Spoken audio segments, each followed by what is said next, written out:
Yo, what's up guys, and welcome to episode 6 of the SoRare £10 Road to Glory. So, we are 6 days in and the account is thriving, I would say. Currently we've got ourselves about 15 deals all listed up here, loads of them bought yesterday. And obviously yesterday we got our unique, which is now listed up on the market for a good bit of money. So make sure to check that out if you haven't already. So in today's episode, what we're going to be doing is we are going to be talking through the market trends that happen day to day, aka when is the best time to be buying and selling players, or what days are the best days for trading. And as always, if you are interested in signing up to SoRare, there is a referral link down below, and you're going to get yourself a free limited card once you buy 5 players off the bidding market. On top of that, you got to remember, it is real life money. As much as there is money to be made, there is money to be lost, so please do deposit responsibly. So to start off the episode, we are going to be talking about market activity. Or to put it more simply, just the best days to be buying, selling players / trading. Now the reason we're releasing this sort of, information today is because today is a Wednesday. And as you can see by the graphic below, Wednesday is when the market starts becoming really nice to trade with. So let's just go and talk you guys through the week. So we start off on a Monday, in my opinion, the lowest and the deadest time in the market. The reason a Monday is so dead is because the majority of leagues don't play midweek unless you're playing Champions League or if you're in the Belgian Pro League, and I think you got the odd Asian leagues.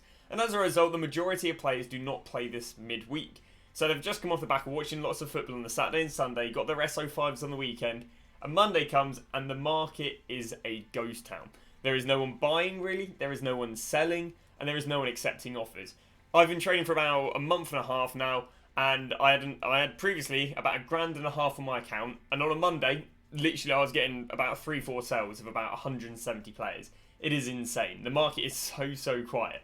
So Monday we start off and the market is very quiet. We then move on to a Tuesday and it starts picking up a little bit. Again, you're going to get your game weeks, or the competition weeks start on a Thursday and a Tuesday. So the market starts picking up a little bit on a Tuesday. And the reason it starts picking up on a Tuesday is because we have a brand new game week. And as a result of having a brand new game week, there's people buying stuff, but more importantly, people are getting their rewards from the weekend. As a result of getting their rewards from the weekend, they're selling players because, they want to get those, they want to turn their rewards into cash. They're buying players because they're using said cash to go and buy new players. And the market really does start picking up on a Tuesday, so it's a little bit nicer to trade on a Tuesday than it is a Monday, but again, it's still midweek and we don't have that many people playing. We then move on to a Wednesday today, which is generally one of the nicest days to trade. Again, we've got, because the tournaments always start at 11 in the morning, you've got a lot of people buying their teams afternoon of Wednesday. Evening of Wednesday even, and as a result the market picks up loads. You've probably even got people who got the rewards on Tuesday but just didn't even log on Tuesday, and now they're logging up and on and listing up their cards. And the market again is really nice trade, super active, loads of people buying, loads of people selling, loads of people accepting offers, people sometimes even selling full stacks to go and replace them with other full stacks, and as a result getting really nice deals. We then move underway at Thursday. Again, the market is really nice, especially ahead of 11 AM, because 11 AM is when the SO5 closes.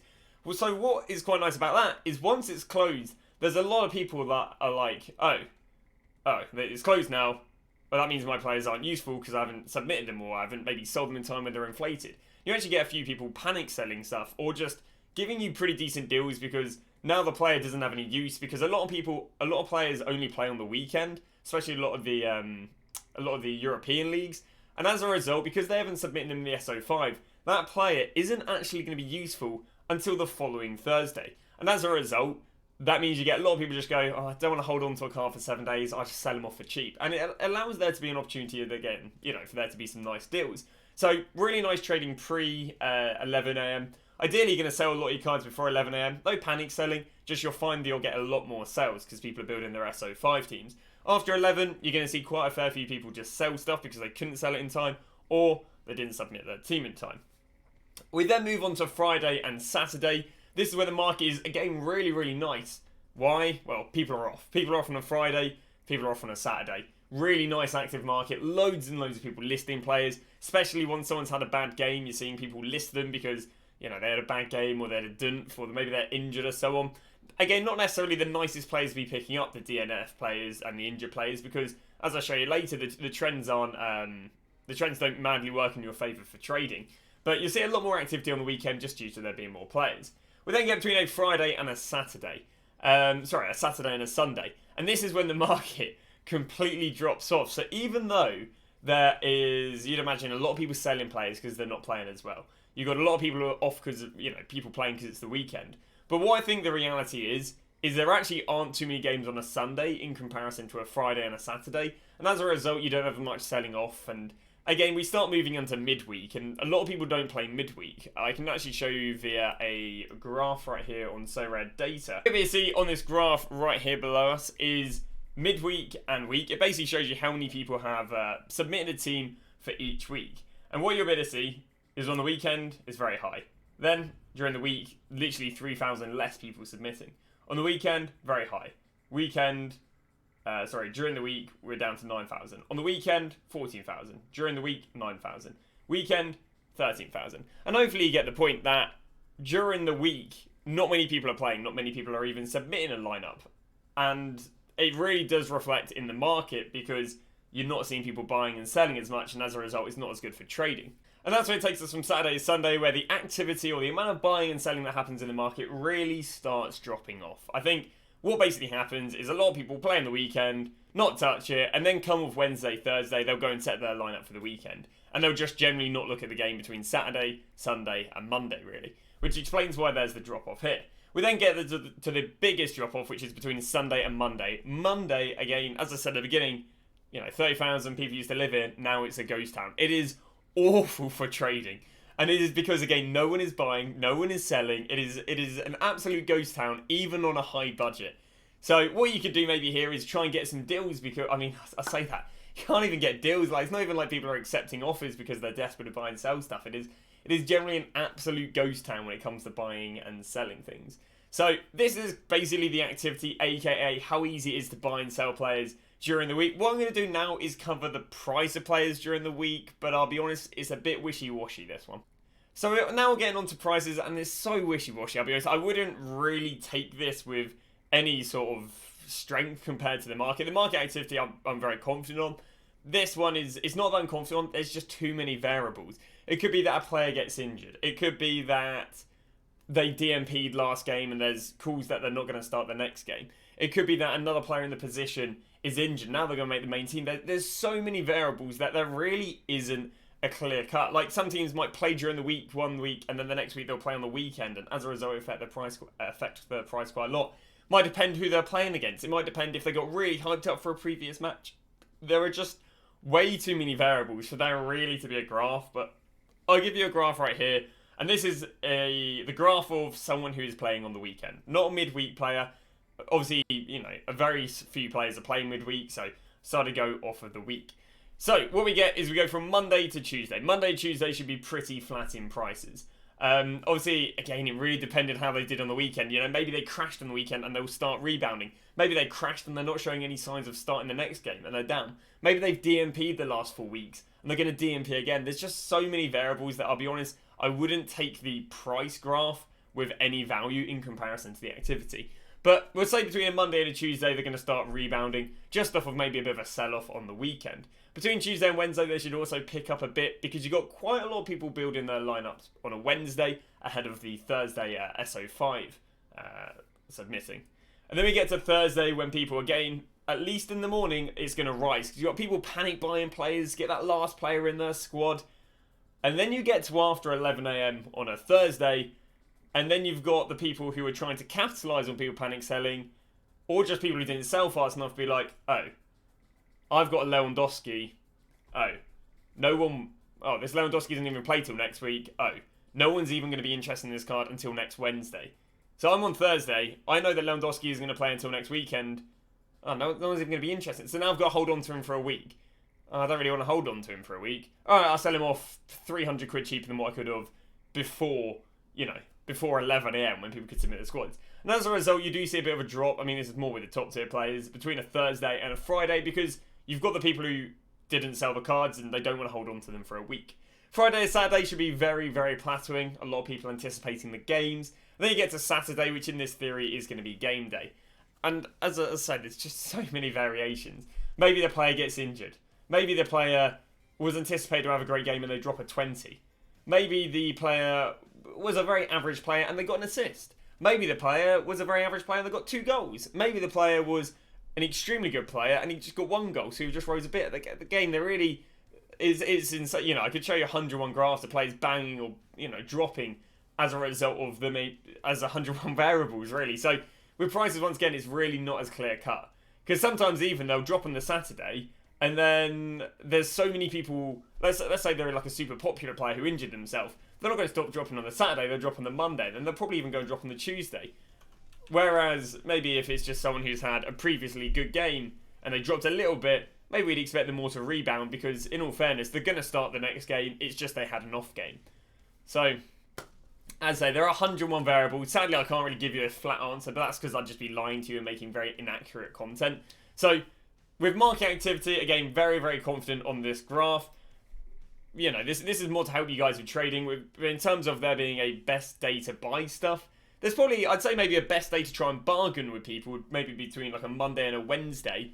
But then on the flip side, you've got that people know they have the selling power because they know that you've got to buy the player before the Thursday week. So, you know, it's just, you're probably way more likely to get an answer between the Tuesday to the Saturday than you are between the Saturday and the Monday. But that is going to start off the episode, just a little talking, and again, the reason we're bringing up today is because we're on a Wednesday, and as you can see, Wednesday is a nice day when it comes to trading, because we know that we've got a nice day today, we've got a nice day tomorrow, we've got a nice day on Friday, we've got a nice day on Saturday, and then we know that it's kind of boring for trading. So, see you guys, hopefully in an episode that should be brimming with deals. So, before we start trading, let's go show you guys a few of the sales. Now, you remember a few episodes I bought this guy for £4, expecting to sell him for 6-7. Yeah, I'm not gonna lie. I think he's more harm to me by not having the cash than he is good for me in the quote unquote profit. Bought him for £4, sold him for £4. I'd literally prefer to just get the cash out of him. And he's been kind of deadwood sitting in the club for about three days, so it's not really been worth it. We got this guy we went and picked up yesterday off Big Jamin for 58p, sold him for 98p. And finally this guy who again we got off Big Jamin for 97p and sold for £1.60 this morning, which is very, very nice. So what we're going to be doing is a bit of the classic trading method. We're going to head up here to market. We're going to go to live auctions. We're then going to go down here and we're going to go and set the price. We're going to go click on current filter. Going to go and click on floor price and under most recent average. I'm going for 0.0022. That basically means I trade with players for a maximum of £4. Boom. Now you've got players who are a maximum of £4. I then click on the L5, L15, L40. And then I go and click on L5. I then go set this to 1. This basically means that they've played 1 game in the last 5 games. Which means that they're active SO5 players, which means they're more demanded, which means they're easier to sell. So without further ado, let's go get underway with some trading. We've got our first deal of the day, and we've gone and got ourselves a nice little trade offer here on a Monchu. We've got and picked him up here for £2.70. Last sales, quite a lot of £3.70. He has transferred recently to the second Spanish league, so he doesn't actually have that SO5 ability because, again, he's not going to bring in anything. But nonetheless, should be a nice little £1 profit. I'm going to list him up for £3.70. And yeah, as I turn over a nice little £1 profit. Second deal of the day, and that is a Mikhaili Kostovi. Beautiful. I've got to pick this guy up for, if I can show you right here, 98p. Plan of action, I think we get an easy £1.50. Cheapest on the market is £1.70, so we're going to go £1.50. That's going to turn over a nice little 50p profit. Just over that, even a 60p profit on what is, well, was quite an easy buy. But there we go, second deal of the day. Sales are a little bit slow at the moment, but what's quite an interesting thing you can do on SoRare data is, if you see where my mouse is, you can click up here and you can go My Gallery. Well, once you go on My Gallery, ignore the valuation because that's because of the unique card, you can go to On Sale. And what On Sale will show you is it will show you the price you're listing for compared to the cheaps on the market. This is just quite interesting to see, are any cards you're listing, have they been undercut? And it will just give you a quick overview. So I can see, Moichu, I've got the cheapest listed. This guy, cheapest listed. This guy, cheapest listed. This guy, there's been an undercut. This guy, there's been an undercut. This guy's cheapest listed. This guy's been quite a hefty undercut as a percentage. This guy, cheapest on the market. This guy, cheapest on the market. This guy, slight undercut. And this guy, cheapest on the market. So it's just a good way to see if you're being undercut. Slash maybe even seeing if the player is dropping as such. But that'll just give you guys a little understanding on what I do to see if my market, well, if I'm going to have a decent chance of selling, because as soon as you get undercut, it's going to be a little bit harder to sell them. But, again, you don't want to undercut yourself too much, because otherwise you're lowering profits, and you could just wait for them to come around again. So we got ourselves another deal, and that is a Hakan Arslan. We've gone and picked him up here for £1.17. We're going to go and sell him for £1, I think it's £1.80 at the moment. Turning over a nice little... There you go. Turning over a nice little 60p profit, but happy days. So we got ourselves another deal, and an absolutely cracking one out there. We got ourselves Freddie Kleeman. So Freddie Kleeman, we've gone and picked up right here for £2.72. It doesn't sell on too frequently, sadly, but we're looking at a £4.25. We're looking at £4.90. We've been looking back here at a £3.50. That wouldn't be that bad. Yeah, we got like 380 there for. I presume I don't know if he's exactly had a good game or something, but his prices are a little bit all over the shop. I'll probably try and take a. I think right now I'm going to take like a £4.20 for him. I think. Let's have a little look what's on the market. I think we got some 450s on the market. Yeah, we got some 450s on the market. I might just go and take £4. I mean, £4 still a £1.30 profit, which does put us down onto £40, which should be nice. But oh yeah, what I'm also going to do is I received this trade offer earlier. Now, what I didn't really like it as in a deal because I was previously going to hopefully make about £1.50 profit on him, but and you know, it still wasn't looking too bad. But what I thought I won't accept the deal now because. If I accept the deal now, I'm playing it a bit short. But right now, because of the amount of money we have £1.50. What I'm actually going to do is accept the deal just so I can trade. So basically, I'm trading off like probably 50p profit for the sake of being able to consistently trade during the evening. Because there's still many hours. So all we're going to do is we're going to accept the offer right there on the likes of Hollander. And take a little less profit. But again, give myself still... basically allowing myself to keep trading this evening. Another deal, and that is a Yoki Matsawara. Basically, to get this deal, I basically went onto cards I've won today. Basically. And who did I get off? I think I got him off of this guy. So basically, I just went through all the players, all the people I won deals off of, and then just went and stalked them back again and throw some trade offers to them. So the guy who I won that player off of, I've also going to won this player off of, who we've gone and picked up for £4, and the plan is going to sell for £5.20, so a nice little £1.20 profit on him. Sadly, it doesn't play, so that's definitely going to, hurt how easy it is to sell on, but nonetheless, a nice little £1 profit. Brings up to 1, 2, 3, 4, 5 deals of the day, so we're actually starting to get a decent bit of movement. So we are actually going to be calling it the end of the day. Slightly embarrassingly, we kind of got the schedule one day early. As you'll be able to see in the beginning, we were talking about the Wednesday when we went to the Thursday and so on. So today's been, it's not been too bad. It's been a little bit subpar, but it just hasn't been that sort of thriving with deals and more importantly today's sales that I wanted it to be. But we're not looking too bad. We're ending today on £41. But I'll be honest, I think today we had a total of 3 sales and the club has more players than it's ever had. So for there to be a lack of sales is a little bit disappointing.